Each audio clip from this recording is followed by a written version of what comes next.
Aujourd'hui, je te parle de Piers Steel, un mec qui a quasiment passé sa vie à étudier la procrastination. Et après des années de recherche, il nous a pondu une sorte d'équation qu'on va voir ensemble dans quelques secondes et qui va t'aider, premièrement, à mieux comprendre pourquoi tu procrastines, pourquoi tu reportes toujours au lendemain, mais surtout comment tu peux faire concrètement pour passer plus souvent à l'action.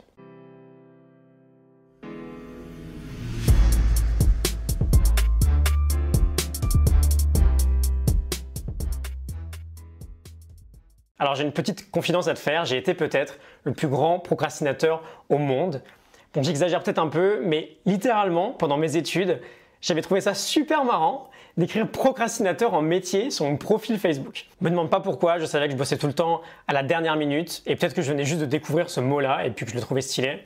Mais quoi qu'il arrive, j'en suis pas hyper fier aujourd'hui en tout cas.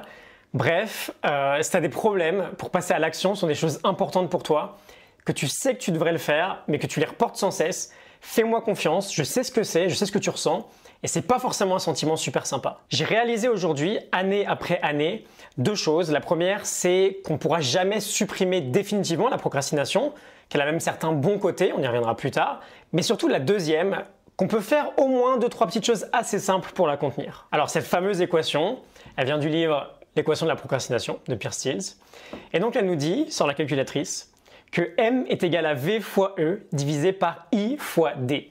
Alors si t'es pas matheux, t'inquiète pas, je vais essayer de le faire le plus simple possible. Donc déjà les différents termes. M c'est la motivation. Ensuite en haut on a V fois E, c'est value fois expectancy, la valeur multipliée par les attentes. Et en bas on a I fois D, impulsivity fois le delay, l'impulsivité multipliée par le délai. Et comme on a une fraction, pour que le M, notre motivation, soit la plus élevée possible, et donc que notre procrastination soit la plus basse possible, la plus optimisée possible, il faut, fais-moi confiance pour ça, que notre numérateur soit le plus haut possible, le plus élevé possible, et que notre dénominateur soit le plus faible possible. Donc en haut, on a la valeur fois les attentes. La valeur, c'est le mot scientifique qui va signifier ce que tu veux vraiment. Est-ce que ton objectif est vraiment important pour toi? C'est super important si tu veux une motivation durable.